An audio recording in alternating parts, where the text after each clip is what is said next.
que es la última fase, la fase antes de llegar a nuestro destino. Esto tiene que ver con la relación del creyente con la ley. Esta será nuestra sesión final en la fase número 10. Indiqué en la sesión anterior que el enfrentamiento con la ley provoca una lucha interna en aquel que quiera hacer la voluntad de Dios. Les mencioné la situación de Rebeca cuando estaba embarazada de los gemelos Esaú y Jacob. Esaú, el tipo de un hombre carnal, Jacob, el tipo de un hombre espiritual. Les mencioné que el mismo Pablo claramente pasó por el mismo tipo de lucha espiritual. Y al final de Romanos capítulo 7, él grita en agonía: «Miserable de mí, ¿quién me librará de este cuerpo de muerte?». Y luego sale con una respuesta triunfante: «Doy gracias a Dios de que hay una salida por medio de Jesucristo nuestro Señor». Dije que la salida es a través de la cruz, por medio del sacrificio sustitutivo de Jesús, porque en la cruz y en Jesús, nuestro viejo hombre, este cuerpo de pecado, fue condenado a muerte. Y por medio de esa ejecución en la cruz, podemos ser liberados del dominio de la vieja naturaleza carnal y podemos ser liberados para servir a Dios en el Espíritu. Romanos capítulo 6, pienso que sería bueno que lo leyéramos por un momento. Romanos 6,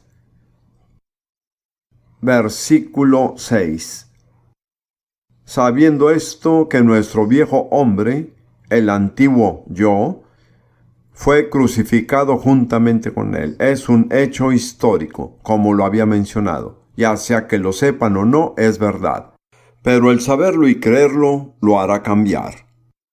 Y todo fue hecho para que el cuerpo del pecado sea destruido. Prefiero usar los términos ineficaz o fuera de servicio, a fin de que no sirvamos más al pecado. Esto quiere decir que mientras sigamos permitiéndole al viejo hombre hacer lo que le plazca, seremos esclavos del pecado.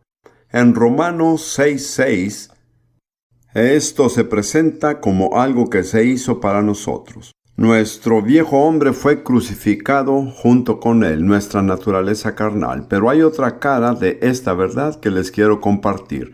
Hay algo que tenemos que hacer. No todo resulta por lo que hizo Jesús. Nos corresponde cierta respuesta de fe con la que hay que cumplir. Por lo mismo me gustaría volver a Gálatas 5:24, que habla, creo yo, de la respuesta que se tiene que dar. Gálatas 5:24. Pero los que son de Cristo han crucificado la carne con sus pasiones y deseos. Noten que esta es la característica de aquellos que verdaderamente pertenecen a Jesús. No es una doctrina, no es una denominación, es algo que ha ocurrido en ellos por acto de voluntad propia y de la fe. Ellos han crucificado a la carne. Romanos 6:6 está del lado de Dios. Nuestro viejo hombre fue crucificado. Ahí se establece la base. En Gálatas 5:24 está la respuesta que se nos pide. Los que pertenecen a Cristo han crucificado la carne. Basado en lo que Jesús hizo por nosotros, hemos aplicado la cruz a nuestra propia naturaleza carnal. Ahora, la cruz no es una cosa fácil para morir. Es doloroso.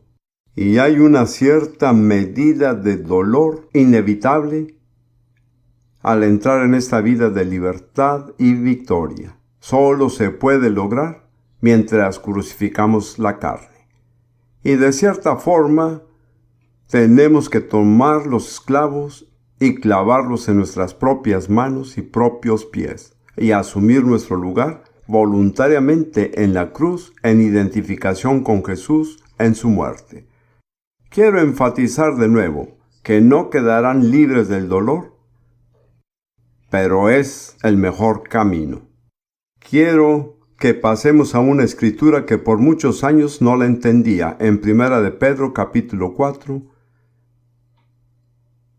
versículos 1 y 2. Primera de Pedro 4, 1 y 2.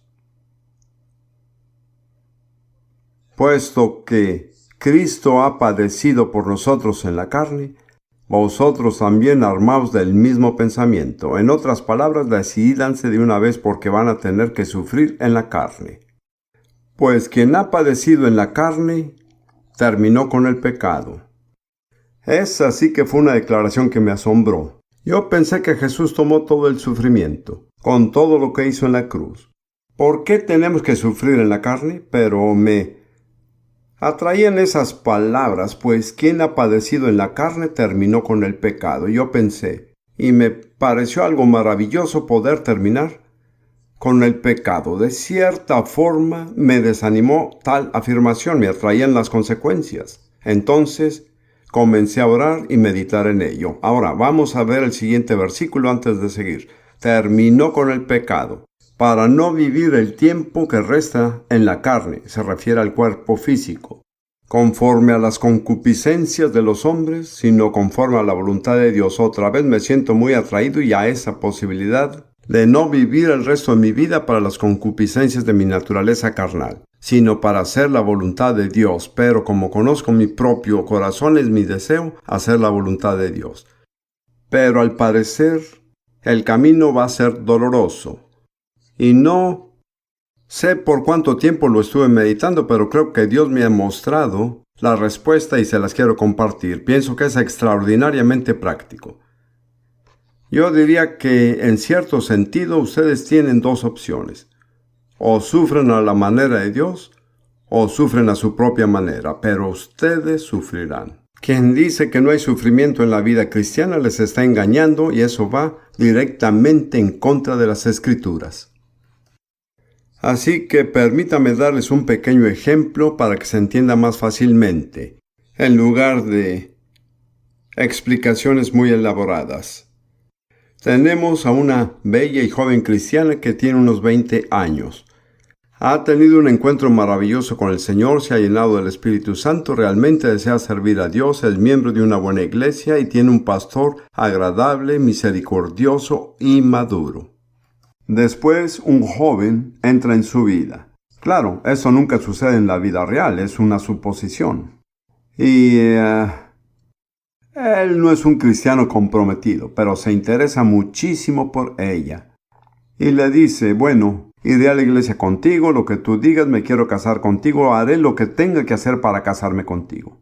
Entonces él va a la iglesia y participa en los cantos y escucha los sermones. Y la joven va y habla con su pastor y le dice, este es el hombre que ha entrado en mi vida. Quiere casarse conmigo, ¿qué debo hacer? Y el pastor le dice, no te cases con él. Nunca ha hecho su propio compromiso personal con el Señor, solo viene a la iglesia porque te quiere. Y cuando ya te tenga y estés casada con él, no tienes garantía de que siga viniendo a la iglesia. Tengan en cuenta que tuve 9 hijas, así que tengo algo de experiencia en esto. Así que esta joven tiene 2 opciones.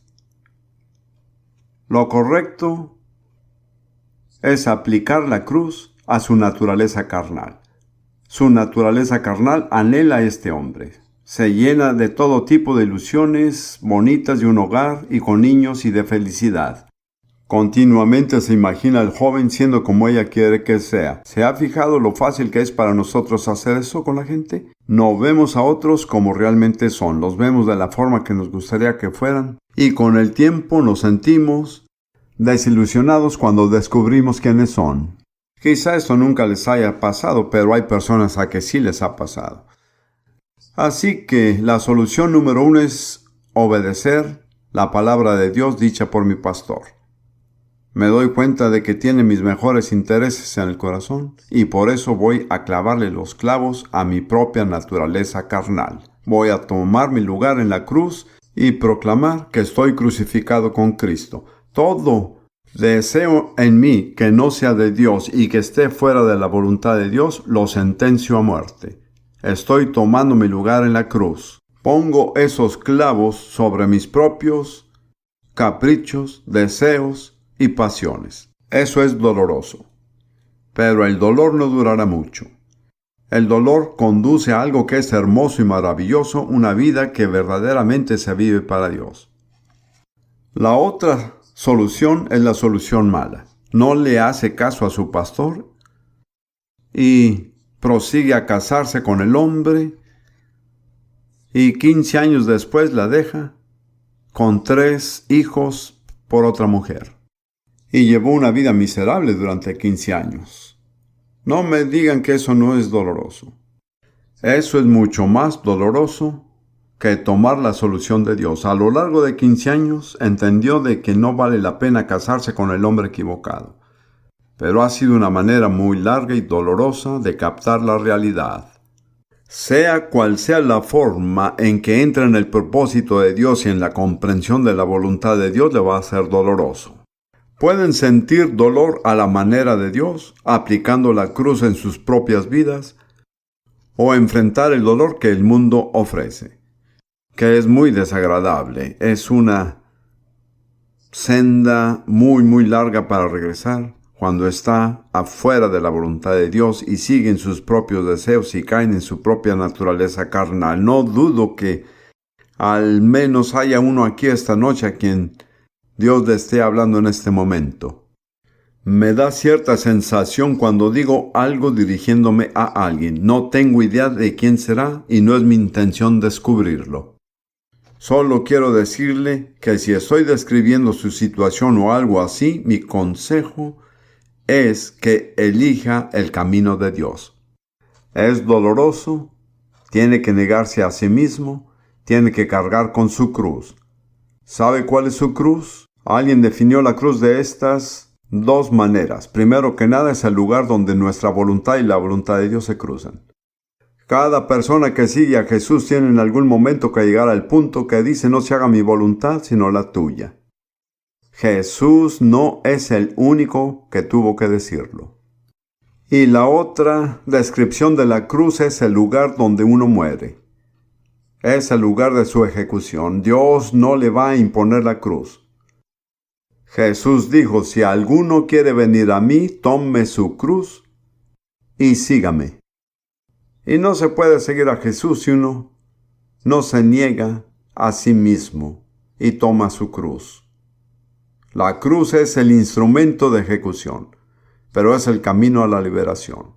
Es la salida, y cuando realmente han aceptado la cruz en su vida, pueden decir: he dejado de pecar. Ahora estoy viviendo para la voluntad de Dios. Para que lo digan como Pablo: gracias a Dios, porque hay una salida por medio de Jesucristo nuestro Señor. Permítanme acabar esta sesión en particular con una descripción de la diferencia entre obedecer a Dios bajo la ley y obedecer a Dios bajo la gracia. En ambos casos, el objetivo final es obedecer a Dios, pero se cumple de diferentes maneras.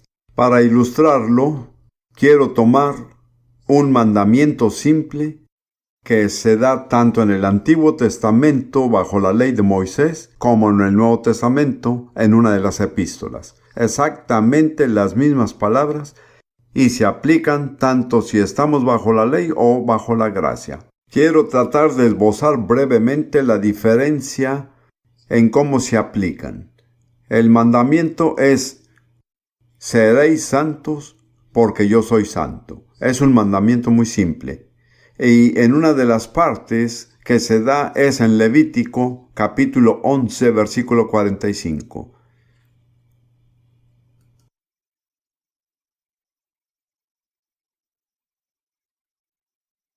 Dios le habla a Israel por medio de Moisés y dice: porque yo soy Jehová, que os hago subir de la tierra de Egipto para ser vuestro Dios. Seréis pues santos, porque yo soy santo.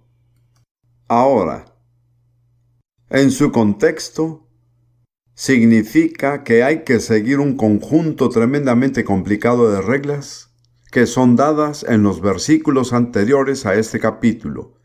Entonces, este camino de santidad dice: tengo que hacer esto, tengo que hacer lo otro, Tengo que hacer aquello, no debo hacer esto, no debo hacer lo otro. Esa es la respuesta del legalismo ante el requisito de la santidad. Escuchen algunos de los mandamientos. Muchas personas no se han dado cuenta de todo lo que implicaba el estar bajo la ley de Moisés. Si pasan al versículo 26 de ese capítulo, el mismo capítulo 11 de Levítico, solo lean algunos de los mandamientos anteriores. Todo animal de pezuña, pero que no tiene pezuña hendida ni rumia, tendréis por inmundo, y cualquiera que los tocare será inmundo. Bien, entonces, si tocan a uno de esos animales, como un camello, con la pezuña hendida pero sin rumiar, se vuelven impuros. Quedan excluidos de la comunión del pueblo de Dios hasta la puesta del sol. Y tienen que pasar por muchos rituales de limpieza. ¿Está bien? Continuamos. Y de todos los animales que andan en cuatro patas, se incluyen a sus adorados gatitos y perritos, tendréis por inmundo a cualquiera que ande sobre sus garras, y todo el que tocare sus cadáveres será inmundo hasta la noche. Y el que llevare sus cadáveres lavará sus vestidos y será inmundo hasta la noche. Los tendréis por inmundos hasta la noche. No es nada simple. Así que si van a estar bajo la ley, cada vez que tocan un gato muerto, tienen que permanecer impuros hasta la noche. Luego tienen que lavarse todo el cuerpo y cambiarse la ropa. Y tendréis por inmundos a estos animales que se mueven sobre la tierra, la comadreja, el ratón, la rana, según su especie, el erizo, el cocodrilo, el lagarto, la lagartija y el camaleón. Estos tendréis por inmundos de entre los animales que se mueven. Y continúa, y cualquiera que los tocare cuando estuvieren muertos será inmundo. Así que tan solo caiga una lagartija muerta en algo, se vuelve inmundo. Ya saben, las lagartijas tienden a morirse. Al menos así es en Florida. Bueno, se vuelve inmundo, sea cosa de madera, vestido, piel, saco, sea cualquier instrumento con que se trabaja. Será metido en agua y quedará inmundo hasta la noche, entonces quedará limpio. Toda vasija de barro dentro de la cual cayera alguno de ellos será inmunda, así como todo lo que estuviera en ella, y quebraréis la vasija, ya nunca más podrá usarse. Bien, todo alimento que se come, sobre el cual cayera el agua de tales vasijas, será inmundo, y toda bebida que hubiera en esas vasijas será inmunda. Y de esto hay más, ¿lo ven? Es muy elaborado. Tiene una gran cantidad de detalles altamente complicados. Al final de la lista, el Señor dice, seréis pues santos, como yo soy santo. ¿Qué significado tiene en ese contexto? ¿Qué significa ser santo? Significa seguir cada una de esas reglas sin romperlas. Esa es la santidad de la ley. Es perfectamente válida si pueden cumplirla. Como dijo Pablo, la ley es perfecta, pero difícil de cumplir. Ahora veamos a 1 de Pedro, capítulo 1, versículo 16.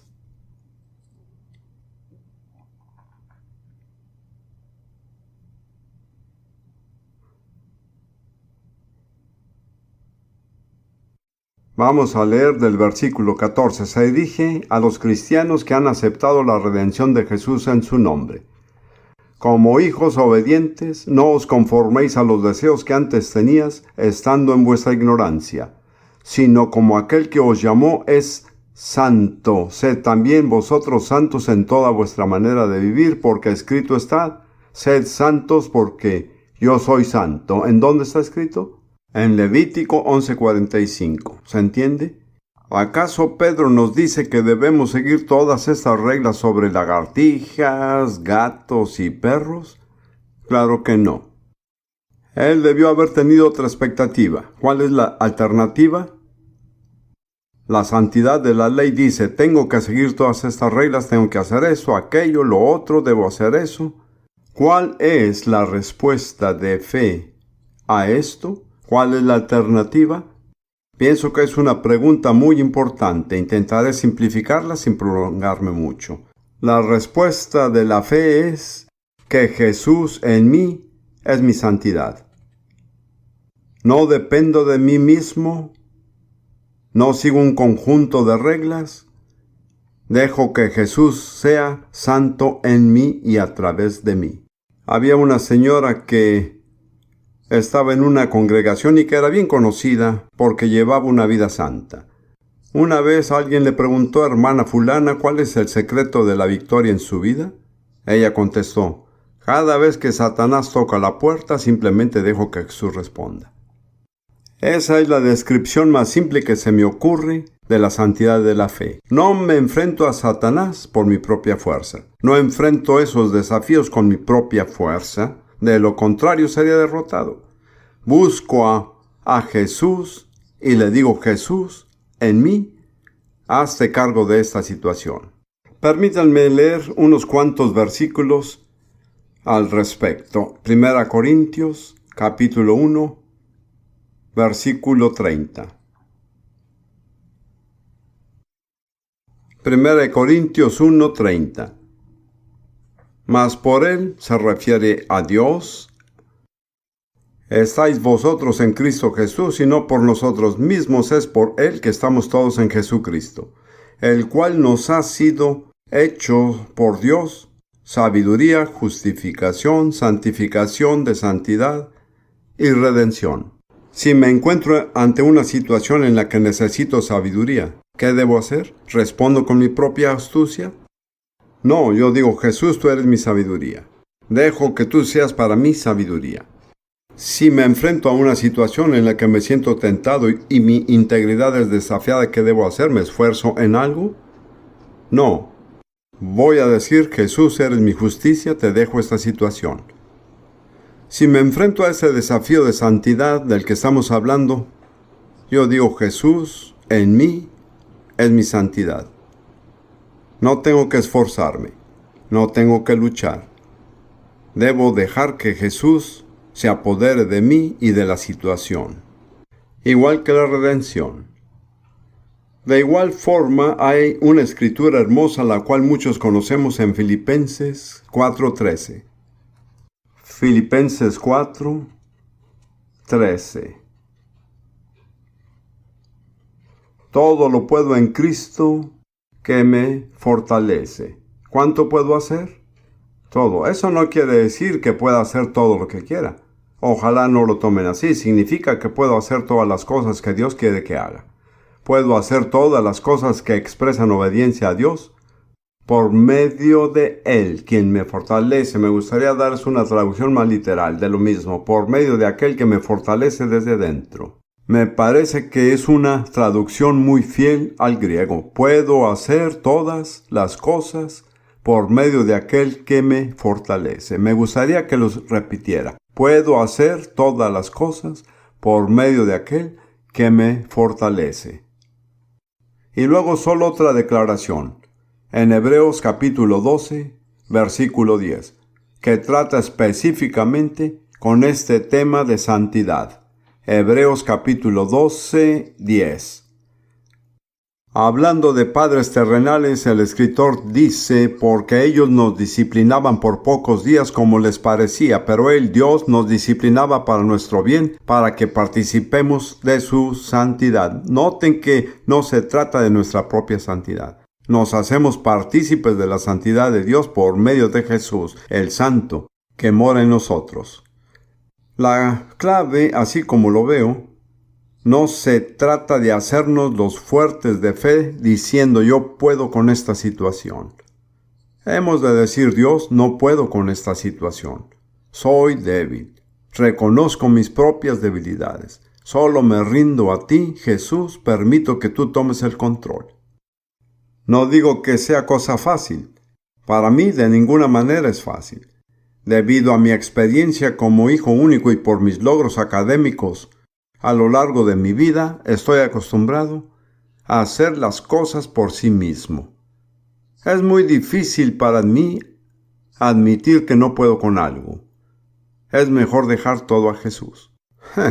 Recuerdo aquella primera vez que viajé en coche con mi primera esposa. Íbamos a Estados Unidos desde Canadá. Estábamos asustados de este país activo y grande y nos mantuvimos alejados de las autopistas porque la velocidad mínima era de 60 kilómetros por hora. Nos dirigimos a nuestro destino con el mapa a la perfección.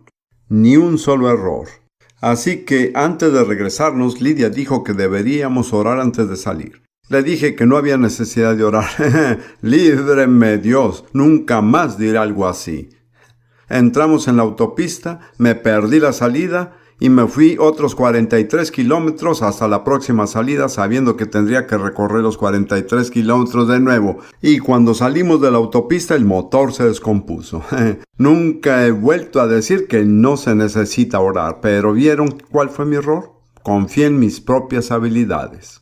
Así que no digo que sea fácil y no estoy diciendo que no requiera fuerza, pero requiere otro tipo de fuerza, cuya fuerza dice que no confiaré en mí mismo. Me rendiré a Jesús. Le dejaré el control. Aún tiene que ejercitar su propia voluntad. Créanme, la voluntad juega un papel importante en el cristianismo. No se trata de ser pasivo y dejar que todo suceda como sea. Eso no es lo que me refiero. Me refiero a decidir lo correcto. Cada vez que tiene una necesidad o un problema, y no podemos hacerlo de inmediato, es algo que tenemos que aprender paso a paso y decimos, Dios, no puedo con este problema. No estoy al par de esto, no tengo la sabiduría ni la fuerza, pero Jesús, tú estás en mí. Puedo hacer todo lo que Dios quiera que haga por medio del que me fortalece desde adentro. ¿Saben lo que descubrí? Y se los comparto como una debilidad que no tienen. He notado que cuando me enfrento a problemas grandes, recurro a Dios, pero los menores trato de solucionarlos yo. Pero resulta que los problemas menores se convierten en problemas mayores. Y bueno, espero que me hayan entendido. Ahora hemos completado las 10 fases de nuestra peregrinación romana.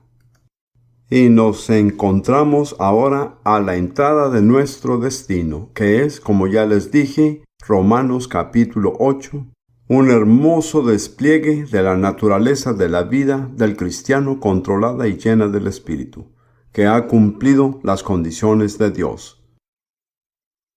Por lo interesante que es, especulé en voz alta sobre cuántos por los tantos había.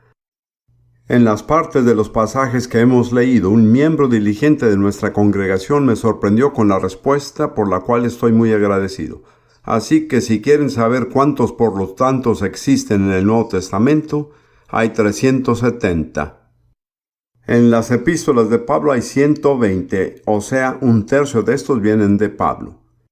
En el libro de Romanos hay 28.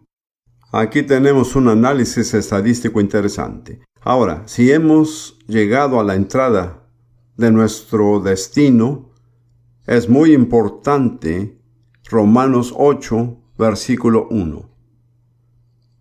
Por lo tanto, ya no hay ninguna condenación para los que están unidos a Cristo Jesús. Las palabras importantes son ninguna condenación. Mientras haya cualquier tipo de condena en sus vidas, no podrán vivir ni seguir, según Romanos capítulo 8. El propósito de Dios en los 7 capítulos anteriores fue eliminar todas las posibles causas de condena en nuestras vidas. Si los cumplimos fielmente, lo hemos entendido y creído, entonces ahora podemos decir, ya no hay ninguna condenación en mi vida. Personalmente pienso que la condena es el arma favorita y más fuerte del diablo. Me he encontrado con un sinnúmero de cristianos que no son libres de la condena. Creo que la razón es porque no han iniciado la peregrinación, no han pasado por la percoladora. Como dije, son muchos los que quieren instantáneamente llegar a Romanos 8, pero no es así. Hay que lidiar con todas las posibles causas de condenación. No podemos enumerarlas todas ahora, Pero tengan en cuenta que en el capítulo 3 vimos el hecho de que todos nuestros pecados pasados pueden ser perdonados. Luego, en el capítulo 6, pasamos por la ejecución del rebelde, del viejo hombre.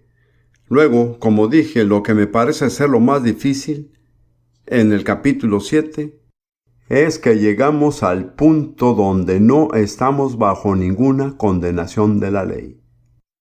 En Colosenses 2, Pablo describe lo que Dios logró por nosotros a través de la muerte de Jesús en la cruz, y dice que quebró o despojó a los principados y potestades. Se refiere a los principados y poderes de Satanás. Creo que será mejor que lo veamos. No tenía pensado hacerlo, pero mantengan el dedo en Romanos 8 si están ahí. Pasen a Colosenses capítulo 2. Permítanme decirles algo sobre Colosenses mientras lo buscan. Si están lidiando con alguien que ha estado en algún tipo de ocultismo, Colosenses es la mejor respuesta.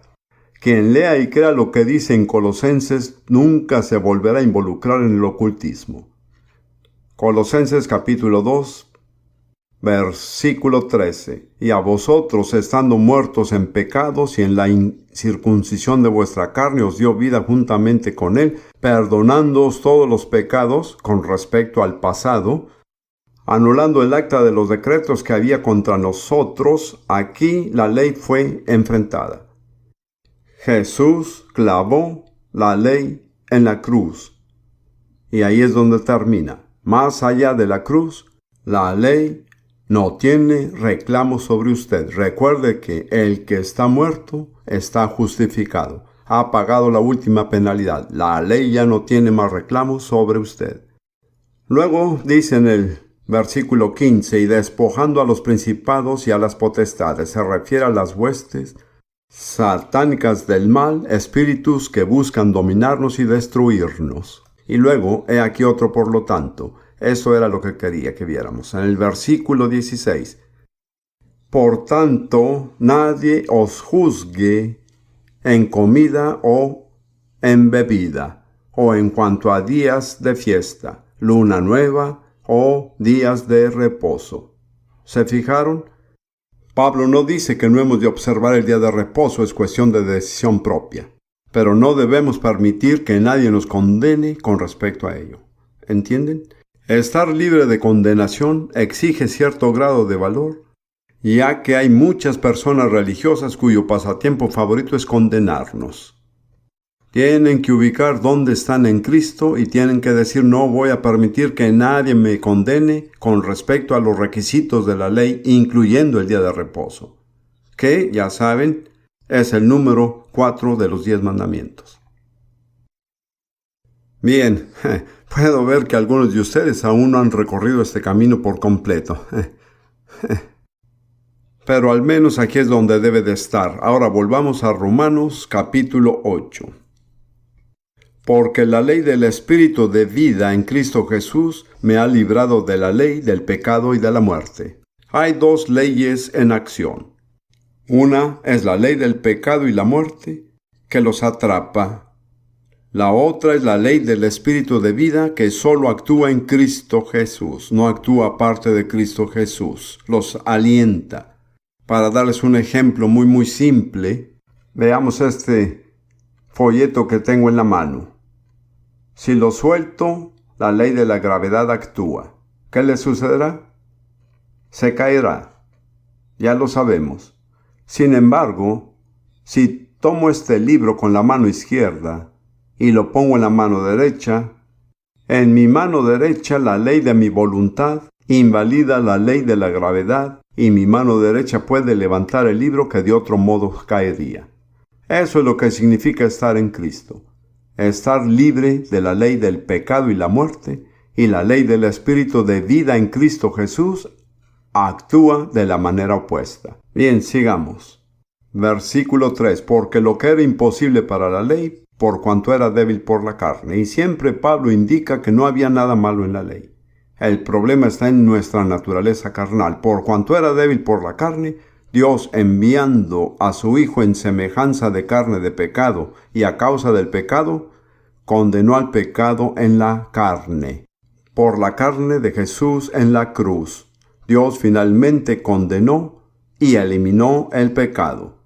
Hay dos escrituras en Hebreos que debemos ver por un momento. Hebreos 9:26.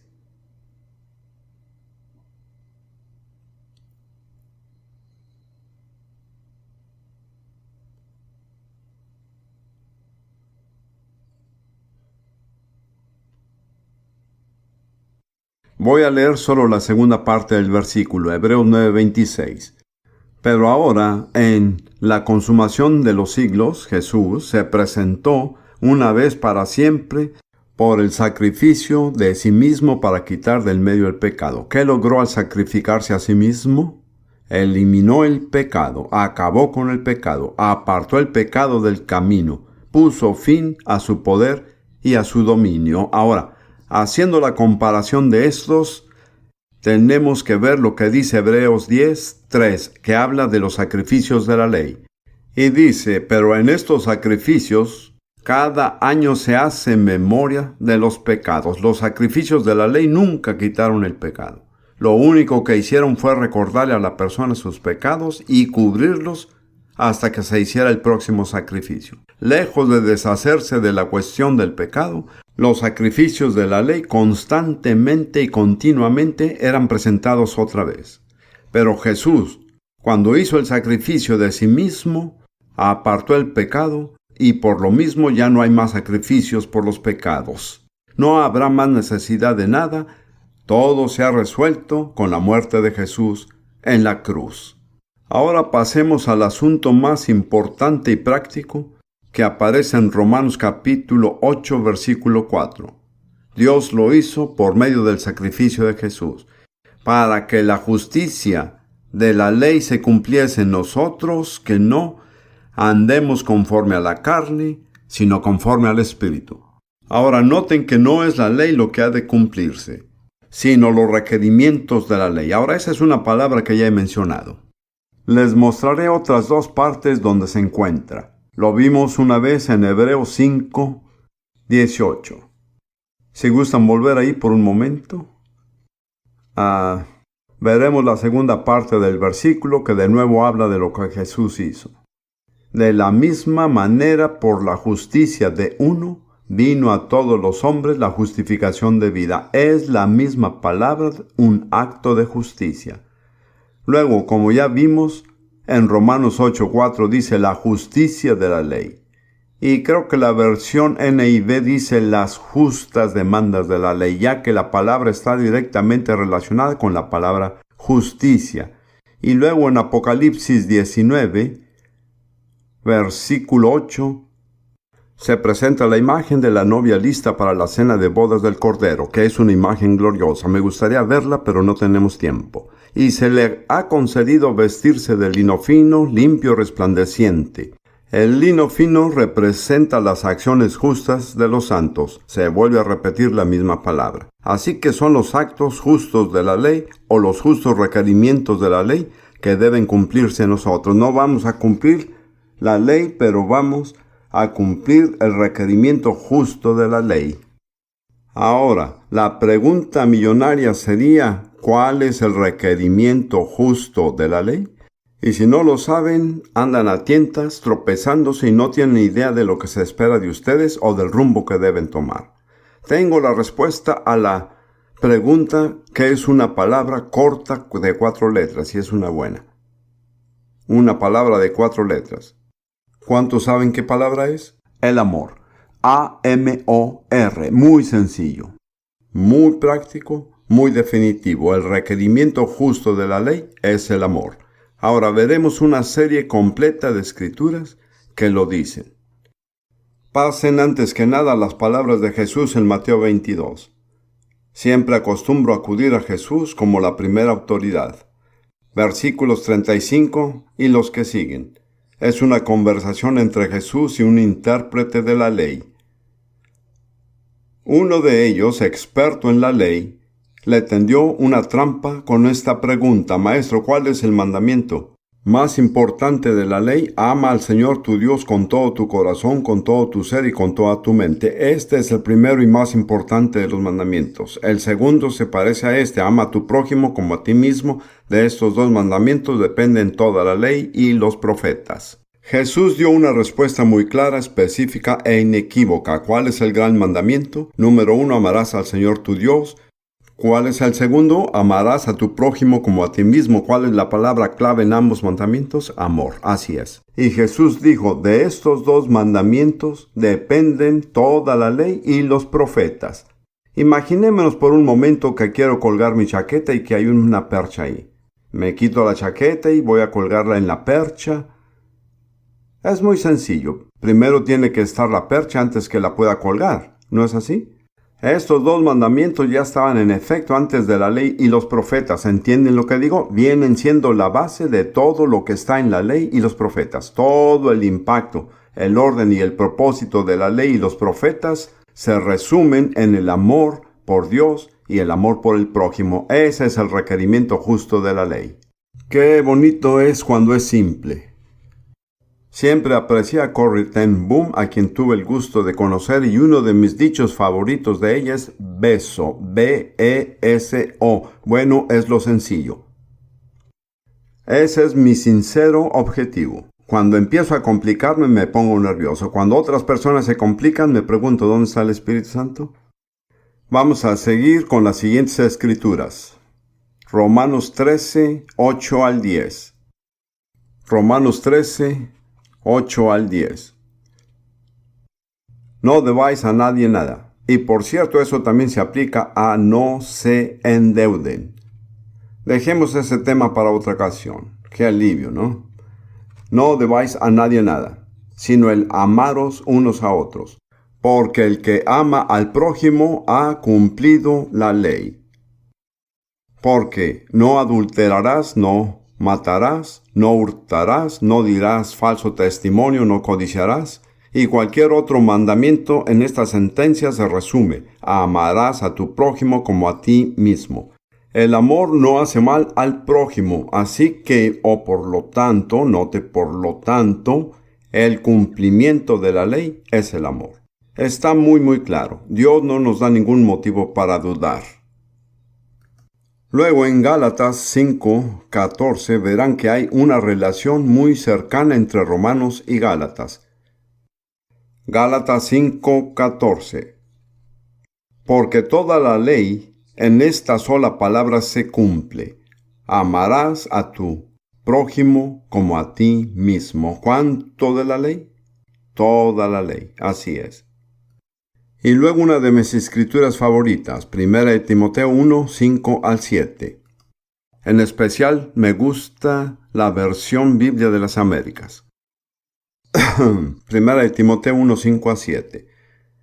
Pero el propósito de nuestra instrucción, el objetivo de nuestra instrucción, el motivo por el que predicamos y formamos es ¿qué?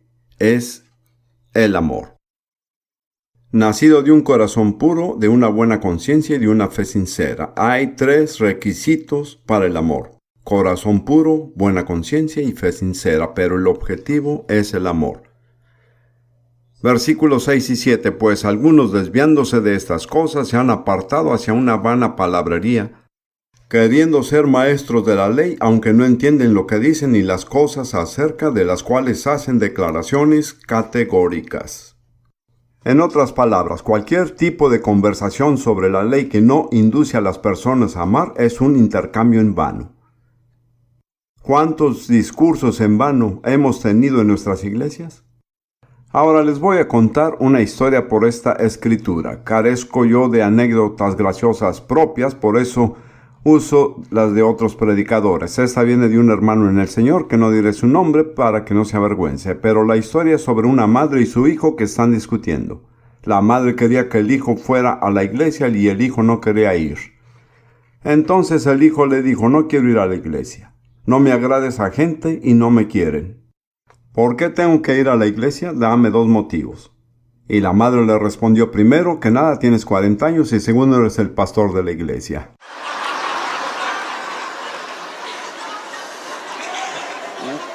¿Cuánta enseñanza hay en esa historia? ¿No es así?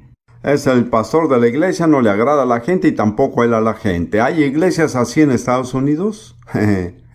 ¿Cuánto tiempo desperdiciado en actividades religiosas que no producen la única cosa que realmente importa? Es algo muy serio para mí. De vez en cuando me autoexamino y digo, hermano Prince, ¿qué estás produciendo con lo que enseñas?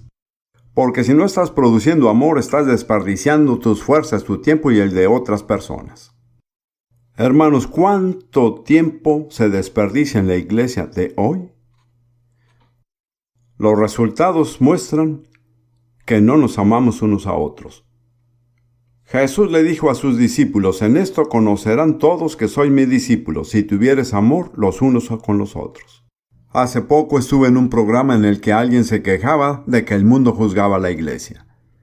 Permítame decirle que Jesús le ha dado al mundo el derecho de juzgar a la iglesia. En sus propias palabras, dijo, si el mundo no los ve amándose unos a otros, tiene todo el derecho a decir que no son mis discípulos. Ahora, ya sabemos cuál es el requerimiento justo de la ley. ¿El requerimiento justo? ¿Cuál es? El amor. Así es. Ya lo saben, yo lo sé. Ahora somos responsables de esto que sabemos. Bien. Voy a hablar brevemente sobre la esencia de este amor. Y por supuesto podría uno predicar toda la semana sobre el tema. Primero que nada, este amor es sobrenatural. Solo puede venir de parte de Dios. No hay forma de que puedan desarrollarlo ni religiosamente. Solo viene por medio del nuevo nacimiento. Primera de Pedro capítulo 1. Versículos 22 y 23. Habiendo purificado vuestras almas por la obediencia a la verdad mediante el Espíritu, para el amor fraternal no fingido, amaos unos a otros entrañablemente, de corazón puro, siendo renacidos, no de simiente corruptible, sino de incorruptible, por la palabra de Dios que vive y permanece para siempre. Noten lo que está diciendo Pedro. Su capacidad de amar a los demás solo viene del hecho de que han nacido de nuevo. Si no hubieran vuelto a nacer de la semilla de la palabra de Dios, este tipo de amor sería imposible. Así que lo que ha crecido por esta semilla se cumple por el Espíritu. Ahora volvamos a Romanos capítulo 5, una escritura que ya hemos visto. Romanos 5, versículo 5. Porque el amor de Dios ha sido derramado en nuestros corazones por el Espíritu Santo que nos fue dado. En primer lugar, se produce de la semilla de la palabra de Dios como una esencia dentro de uno. Y luego, la plenitud del amor de Dios se derrama con todo el corazón por medio del Espíritu Santo. Es totalmente sobrenatural. Ningún esfuerzo humano puede producir ni siquiera algo así del amor de Dios. Ahora, lo siguiente que hay que aclarar es que el amor es inseparable de la obediencia. El amor no es sentimentalismo descuidado ni palabras bonitas. Se manifiesta al obedecer a Jesús en todo.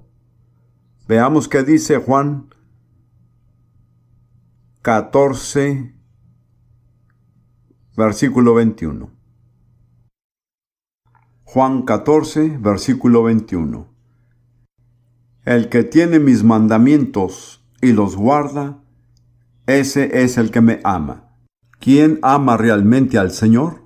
¿El que ora más fuerte y por más tiempo? No necesariamente. El que tiene sus mandamientos y los cumple. Esa es la prueba del amor. Además, el amor es la razón de nuestra obediencia. Juan 14, versículo 15, Jesús dice, si me amáis, guardad mis mandamientos. Así que si no cumplimos sus mandamientos, el problema es que no lo amamos. Podemos decir que lo amamos, podemos hablar mucho al respecto, pero si somos desobedientes, no lo amamos. El amor es la razón de la obediencia. Y en el versículo 23 de Juan 14 vuelve a recalcarles esta misma verdad. Respondió Jesús y le dijo, el que me ama, mi palabra guardará. Así que el amor es la obediencia es la prueba de nuestro amor y la razón de nuestro amor. No se basa en el temor. Pablo dice en Romanos 8:15, pues no habéis recibido el espíritu de esclavitud para estar otra vez en temor. No han vuelto a la ley donde se les amenaza con castigos cada vez que hacen mal. Lo que nos mueve es una razón totalmente diferente, es amor. Ahora, para los que son padres, podrán ver la sabiduría en esto. Si tienen en la casa niños pequeños, pueden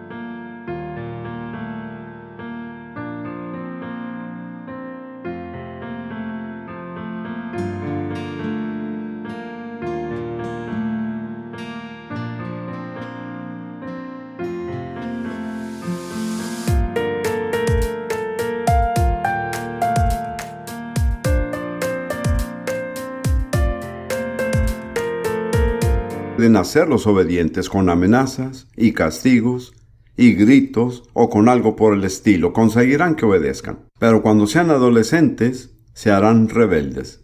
¿No es así? Algunos de ustedes lo hicieron y otros son los rebeldes.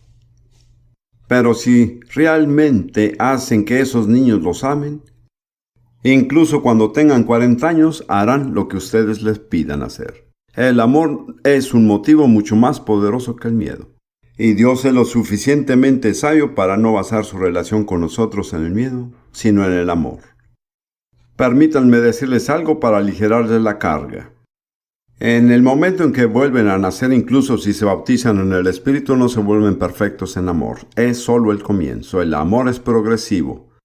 Pablo dice en Filipenses 1, versículo 9, y esto pido en oración, que vuestro amor abunde aún más y más en ciencia y en todo conocimiento, para que aprobéis lo mejor. Así que tenemos amor, pero necesita abundar más y más. Necesitamos crecer en el amor. Nuestro amor necesita extenderse. Y cuanto más amor tengamos, más sensibles seremos en las cosas que complacen a Dios. Nuevamente, un padre lo sabe. El niño que realmente lo ama es sensible a sus requisitos más mínimos. Ni siquiera hay que decirle. ¿No es así? Esa es la relación que debemos tener con Dios. Un amor creciente se expresa más y más en un mayor deseo de complacer a nuestro Padre. Escuchen, aquí está la buena noticia. Aunque fallemos, y algunos de nosotros tal vez hemos fallado, es posible que no hayamos sido perfectos en el amor. Y esto es cierto de mi parte. Pero escuchen, he aquí las buenas noticias. Incluso cuando fallamos, nuestra fe aún se nos cuenta como justicia. Así que no tenemos que ser perfectos en los primeros 5 minutos o 5 años mientras estemos y permanezcamos en la fe. Dios se encargará de nuestras imperfecciones tal como lo hizo con Abraham. Pero incluso cuando Abraham estaba haciendo lo incorrecto, su fe aún le era contada como justicia. De las buenas noticias, esa es la mejor. Pero ha sido ocultada a las personas que más creen en la justificación por la fe. No han visto esta verdad. Incluso cuando estamos haciendo algo malo, siempre y cuando tengamos fe, nuestra fe todavía se nos cuenta por justicia. Y Dios dice, yo me encargo de las consecuencias. Yo las arreglo. Todo a mi manera. Y mientras tanto, su fe se les reconoce como justicia. Y para concluir, 1 de Juan 2:5. ¿Cómo se perfecciona el amor? ¿Cómo se da con el amor perfecto?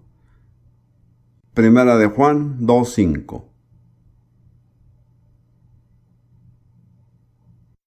Pero el que guarda su palabra de Dios, en este verdaderamente el amor de Dios se ha perfeccionado. Muy bien, ¿cómo perfeccionamos el amor de Dios? Cumpliendo su palabra. No traten de sentir amor Esa no es la manera de recibir amor. Si yo le digo a mi esposa, realmente estoy tratando de amarte, ¿creen que le agrade eso? Me causaría un problema. No hay que tratar de amar. Escuchen, no se concentren en sus sentimientos, concéntrense en la obediencia. Hagan lo que Dios les pide. Hace muchos años, estando en un gran bosque de la religiosidad, y me enfrenté con este árbol. Lo que realmente importa es el amor.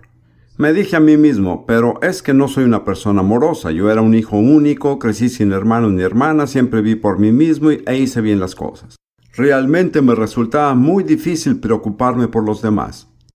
Yo pensé, ¿qué voy a hacer? Y entonces leí esa escritura, 1 Juan 2:5. No intenten amar, obedezcan su palabra. Esa es mi recomendación.